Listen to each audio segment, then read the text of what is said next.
नमस्कार दोस्तों, आप देख रहे हैं आपका अपना युग करवट यूट्यूब चैनल। मैं हूं आशित त्यागी। दोस्तों, आप सभी जानते हैं कि अभी हाल ही में राहुल गांधी का एक बयान आया है जिसमें उन्होंने आरएसएस यानी कि राष्ट्रीय स्वयंसेवक संघ पर आरोप लगाया है कि उसकी कमेटी में महिलाओं को स्थान नहीं दिया जाता, वो लोग महिला विरोधी हैं। कांग्रेस नेता राहुल गांधी के इस बयान पर हंगामा मचा हुआ है। सच क्या है, संघ में महिलाओं को लेकर क्या विचारधारा है, इस पर आज हम खबरों के पोस्टमार्टम में बात करेंगे। सबसे पहले हम संघ के बारे में, आरएसएस के बारे में कुछ चीज़ें जानने का प्रयास करते हैं। राष्ट्रीय स्वयंसेवक संघ की स्थापना 27 सितंबर 1925 को विजयदशमी के दिन यानी कि दशहरे के दिन नागपुर के मोहिते का वाड़ा में केशव राव बलिराम हेडगेवार जी ने की थी। इस बात से ज़्यादातर लोग वाकिफ होंगे। अब तक यह विश्व का सबसे बड़ा स्वयंसेवी संगठन है। इसको संघ या आरएसएस के नाम से ही जाना जाता है। संघ की पहली शाखा में मात्र 5 लोग शामिल हुए थे, लेकिन आज 56,000 से अधिक शाखाएं हैं और लाखों स्वयंसेवक हैं। इसमें सेवा भारती, विद्या भारती, संस्कार भारती, बजरंग दल और राष्ट्रीय सिख संघ समेत आरएसएस के 55 अनुषांगिक यानी सहयोगी संगठन हैं जो इसके साथ मिलकर काम करते हैं। आरएसएस की क्लास शाखा कही जाती है। इसमें प्रभात शाखा, साय शाखा और इसके अलावा सप्ताह में मिलन शाखा और महीने में संघ मंडली का आयोजन होता है। इस नाम के कार्यक्रम ये लोग करते हैं। संघ की प्रार्थना नमस्ते सदावस्तले 1940 से गाई जाने लगी थी। इसके पहले एक श्लोक मराठी और एक श्लोक हिंदी में गाया जाता है। आरएसएस के प्रचारक को संघ के लिए काम करते समय तक अविवाहित रहना होता है, हालांकि विस्तारक गृहस्थ जीवन जी सकते हैं। संघ का सबसे बड़ा पदाधिकारी सरसंघ चालक होता है।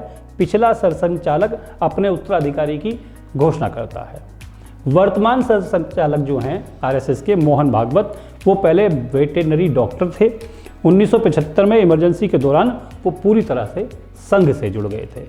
ये संघ के बारे में एक छोटी सी जानकारी हमने आपके साथ साझा की है।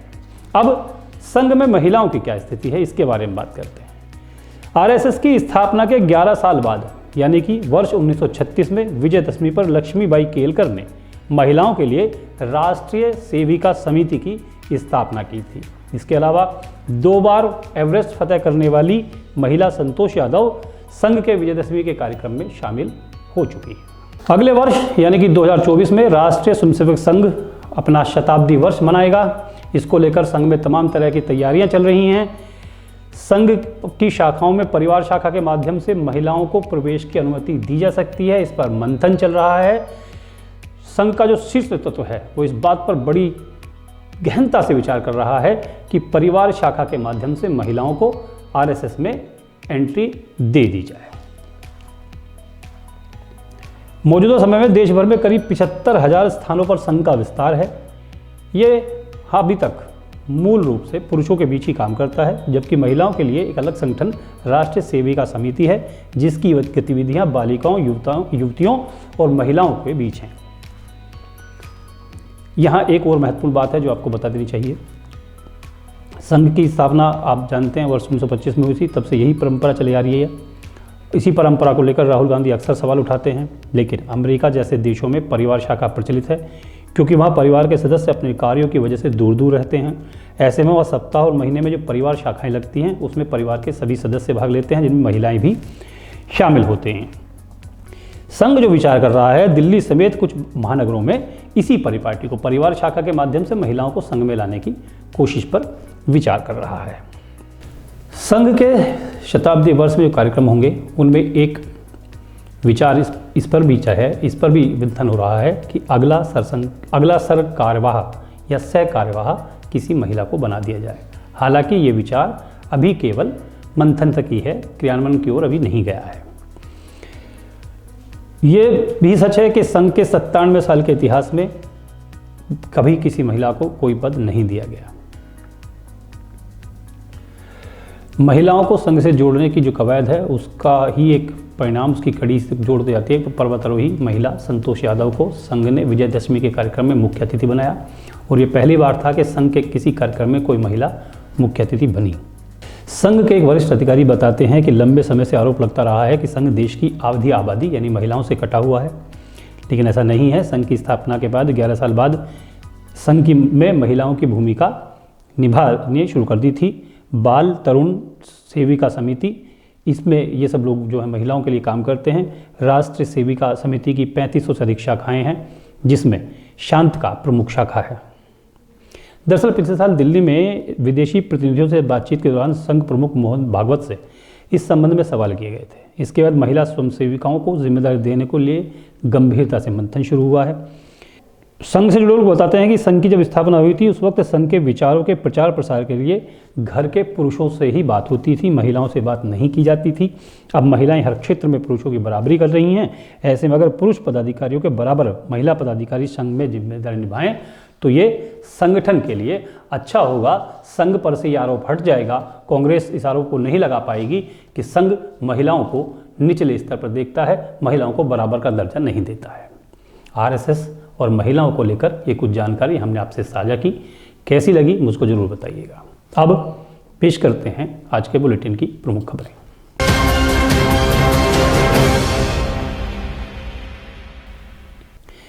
फरवरी में लखनऊ में इन्वेस्टर समिट होने वाला है।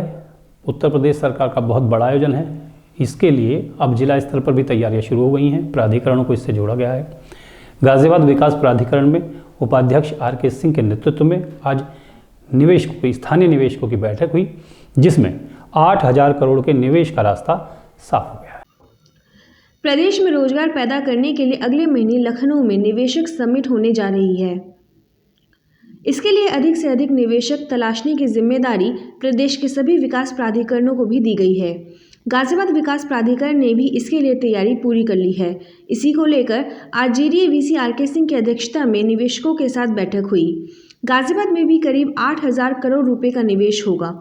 जीडीए ने गाजियाबाद के चिन्हित निवेशकों का प्रदेश सरकार द्वारा जारी पोर्टल पर रजिस्ट्रेशन करा दिया है। निवेश करने वाली कई प्राइवेट सेक्टर की कंपनी इसी महीने से गाजियाबाद में प्रोजेक्ट शुरू करेगी। इन निवेशकों के साथ आज जीडीए में करीब 1 बजे एक महत्वपूर्ण बैठक हुई। बैठक की अध्यक्षता जीडीए वीसी आर.के. सिंह ने की। बैठक में जीडीए के नियोजन, इंजीनियरिंग, इलेक्ट्रिक, फाइनेंस आदि विभाग के अधिकारी मौजूद रहे। बैठक में करीब 8,000 करोड़ रुपए का निवेश करने वाले प्राइवेट सेक्टर की कंपनी को भी बुलाया गया था। जीडीए के डेटा के मुताबिक हाउसिंग के 16 प्रोजेक्ट में 7,290 करोड़ रुपए का निवेश गाजियाबाद में होगा। इसके अलावा हॉस्पिटल में 1,000 करोड़ रुपए और स्कूल प्रोजेक्ट में निवेश करीब 200 करोड़ रुपए का निवेश होगा। करीब 8,000 करोड़ रुपए के होने जा रहे इस निवेश से गाजियाबाद में रोजगार के अवसर भी पैदा होंगे। जीडीए ने जो डेटा जारी किया है उसके हिसाब से 1 लाख से अधिक लोगों के लिए रोजगार का अवसर पैदा होगा। गाजियाबाद सिटी की लोकेशन ही रोजगार परक है। अब जब से गाजियाबाद से होकर Meerut Delhi expressway, eastern peripheral और आरआरटीएस प्रोजेक्ट आया है, तब से यहाँ real estate, school, industry sector में बढ़ोतरी होने की उम्मीद और बढ़ गई है। इसे टीओडी ट्रांजिट ओरिएंटल डेवलपमेंट यानी स्पेशल इकोनॉमिक जोन जीडीए के बनाए जाने से शहर में निवेश और बढ़ेगा। ब्यूरो रिपोर्ट, युग करवट। गाजियाबाद तहसील में अधिवक्ता और बैनामा लेखकों की हड़ताल चल रही है। आज हड़ताल का दूसरा दिन था। हड़ताल पर बैठे अधिवक्ता और बैनामा लेखकों ने तहसीलदार का घेराव किया। इस दौरान जमकर हंगामा हुआ। कई थानों की फोर्स मौके पर बुलानी पड़ी।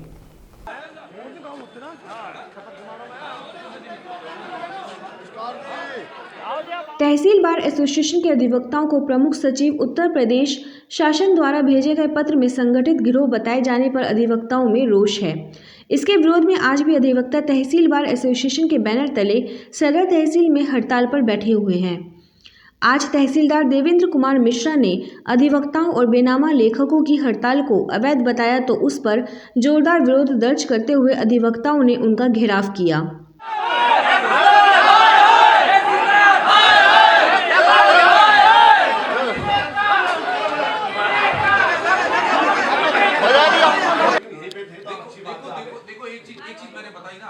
मैंने बताई आपको कि भाई ठीक है, सब लोगों की वार्ता करने का तरीका नहीं सबको पता है। ये आपकी तरफ भी है, ये हमारी तरफ भी है। हाँ, लेकिन इसमें जब हमारी टॉप लीडरशिप इसके लिए है तैयार और आप लोगों के सीनियर जो लोग हैं वो लोग भी तैयार है, तो हम लोग इसको सॉर्ट आउट हमेशा कर लेंगे जब भी कोई फ्रिक्शन की पॉइंट। तहसील बार एसोसिएशन के अध्यक्ष एडवोकेट अशोक कुमार वर्मा ने बताया कि गौतम बुद्ध नगर एवं गाजियाबाद के मुख्तियार नामों के पंजीकरण को अवैध रूप से विधि विरोध बताते हुए रोक लगा दी गई है। हंगामे की सूचना के बाद एसीपी आलोक दुबे के नेतृत्व में कई थानों की फोर्स तहसील पहुंच गई। यहां तहसीलदार की पिटाई करने का आरोप भी लगाया गया है, मगर इसकी पुष्टि नहीं की गई है। ब्यूरो रिपोर्ट योग करवट। गाजियाबाद नगर निगम में संभव कार्यक्रम का आयोजन हुआ। यह हर मंगलवार को होता है। नगर निगम के अधिकारियों ने लोगों की समस्याओं सुनी। लगभग 2 दर्जन समस्याएं इस दौरान दर्ज की गई। कुछ का मौके पर ही निस्तारण किया गया। नगर निगम में आज संभव कार्यक्रम का आयोजन किया गया। प्रत्येक मंगलवार को इसका आयोजन किया जाता है। संभव कार्यक्रम में आज नगर आयुक्त डॉक्टर नितिन गौड़ ने लोगों की शिकायतें सुनी और उन पर एक्शन लेने का निर्देश दिया। सुबह 10 बजे शुरू हुआ संभव कार्यक्रम दोपहर 2 बजे तक चला, जिसमें 2 दर्जन लोगों ने शिकायत दर्ज कराई। इस दौरान 3 शिकायतें हेल्थ, 1 शिकायत अतिक्रमण और जलकल विभाग की 3 शिकायतें दर्ज कराई गई हैं। ब्यूरो रिपोर्ट योग करवट। गौतम बुद्ध नगर के थाना फेज 2 में पिछले साल एक महिला के साथ दुष्कर्म की घटना सामने आई थी। महिला पार्क में अपने दोस्त के साथ बैठी हुई थी। 2 लोग वहां आए, उन्होंने उसके दोस्त को पीटकर भगा दिया। महिला से सामूहिक दुष्कर्म हुआ। दुष्कर्म करने वाले लोग उसका मोबाइल भी लूट कर ले गए। अब उसी मोबाइल की वजह से केस खुल गया है। एक आरोपी को गिरफ्तार कर लिया गया है। थाना फेज 2 क्षेत्र के विशेष निर्यात जोन के पास पार्क में वर्ष 2022 के जुलाई माह में एक युवती के साथ हुए सामूहिक दुष्कर्म के मामले में पुलिस ने एक चाय विक्रेता को आज गिरफ्तार किया है। अपर पुलिस उपायुक्त साद मियां खान ने बताया कि फेज 2 थाना क्षेत्र में स्थित एक कंपनी में काम करने वाली दलित युवती 24 जुलाई की रात को अपने दोस्त के साथ विशेष निर्यात जोन के पास स्थित पार्क में बैठी थी। तभी 2 लोग वहां पर आए। उन्होंने युवती के प्रेमी संग मारपीट कर उसे वहां से भगा दिया तथा युवती के साथ बारी बारी से सामूहिक रूप से बलात्कार किया। उन्होंने बताया कि आरोपी युवती का मोबाइल फोन भी लूट ले गए थे। 2022 को थाना फेज 2 में एक मुकदमा पंजीकृत हुआ था 299/2022 अंडर सेक्शन 376D और 392। इसमें जो वादिनी है उनके द्वारा बताया गया था कि जब वो फेज 2 के पास एक ग्रीन बेल्ट में अपने एक दोस्त के साथ थी तो उनके साथ 2 लोगों ने आकर बलात्कार किया है और उसका मोबाइल और पर्स भी लूट लिया है। इस घटना के अनावरण के लिए तत्काल टीम्स का गठन किया गया था, जिसमें सेंट्रल जोन की क्राइम टीम थे SI संदीप और यहाँ से जो आईओ हैं इस केस के, और थाने की भी पूरी टीम लगी हुई थी। इस घटना के अनावरण के लिए आसपास की लगभग हर फैक्ट्री, लगभग ओवर 150 फैक्ट्रीज़ में काम करने वाले जितने लोग हैं और उससे पूर्व में भी जिन लोगों ने यहाँ पे काम किया है उन सबका वेरिफिकेशन किया था और आइडेंटिफिकेशन करवाया गया था। उसके अलावा कई हज़ार नंबर्स पे इस पूरी घटना में काम हुआ था और इस एरिया के लगभग हर CCTV को देखा गया था और जो वादिनी का मोबाइल है उसको भी लगातार रन कराया जा रहा था। फाइनली 2 जनवरी 2023 को वो फ़ोन फिर से चला। उस फ़ोन को हमारी टीम्स ने ट्रेस किया और वो एक जसवंत तोमर नाम का जो व्यक्ति है जो यहाँ पे एक चाय की दुकान करता है उसके पास से बरामद हुआ। उसने पूछताछ में बताया कि उस दिन उसने और उसके साला अभय प्रताप ने यह घटना को कारित किया है, तो उन्होंने एक्सेप्ट किया है। वादिनी ने भी उसका आइडेंटिफिकेशन इसमें किया है। घटना का सफल अनावरण जो थाना फेज 2 की टीम है और जो सेंट्रल जोन क्राइम टीम है उसने किया है।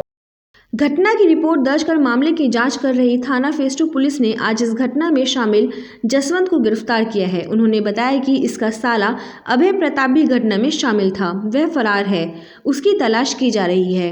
ब्यूरो रिपोर्ट योग करवट। भारतीय किसान यूनियन के प्रवक्ता राकेश टिकैत ने 28 जनवरी से आंदोलन शुरू करने की घोषणा कर दी है। उन्होंने कहा है कि अब या तो लोग आंदोलन से जुड़ जाएं या फिर भाजपा में शामिल हो जाएं, क्योंकि भाजपा में शामिल होने से उनका कोई कुछ नहीं करेगा, लेकिन जो आंदोलन से जुड़ेंगे उन्हें लोग सदा याद रखेंगे। बहुत भाषण दे रहे, दिन छिप रहा और घर जाने की तैयारी कर ले, ले भाई घर भी चलना है। देखो 2 ही रास्ते हैं। एक रास्ता ये है, अरे सुन लो भाई, कि आप बीजेपी ज्वाइनिंग कर लो, फिर कोई झंझट ही नहीं, क्यों खामखा राड कर रहे, हमारे साथ में भी कर रहे, भाई और के साथ में भी कर रहे। जिसको एक विचारधारा वो रास्ता हो जाता है, आप वो कर लो, फिर कुछ करने की जरूरत ही नहीं है। दूसरा है आंदोलन का रास्ता, जिसको आंदोलन के रास्ते पे चलना है वो हाथ उठा दो। ठीक। हाँ। कपिल को हो गए हैं 2 महीने, वो दूध नहीं पी रहा वहां पे, न उस पे है पास में चारपाई। जो लोग आज से दूध छोड़ेंगे वे लोग हाथ उठा दो। इस समय पूरे उत्तर भारत में कड़ाके की सर्दी पड़ रही है। शासन प्रशासन ने छोटी कक्षाओं के स्कूलों को बंद करने के आदेश दे दिए हैं, लेकिन बड़ी कक्षाओं के स्कूल अभी भी चल रहे हैं। मुरादनगर में श्री हंस इंटर कॉलेज में सुबह प्रार्थना सभा के दौरान कड़ाके की सर्दी में छात्राएं ठिठुरती नजर आईं।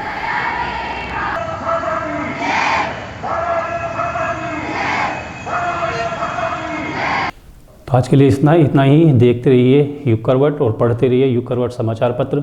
आपको वीडियो पसंद आए लाइक करें, शेयर करें, कमेंट ज़रूर करें। आपके कमेंट हमारे लिए महत्वपूर्ण है। आपके कमेंट से ही हमें पता चलता है कि हमें आगे इसमें कितना करना है, क्या करना है, कैसे विस्तार देना है और आप लोगों को किस तरह की सामग्री चाहिए, आप लोगों को हमारा कार्यक्रम कैसा लगता है, ये आपके कमेंट्स के माध्यम से ही हमें पता चलता है। आश इत्यादि को दीजिए इजाज़त। नमस्कार।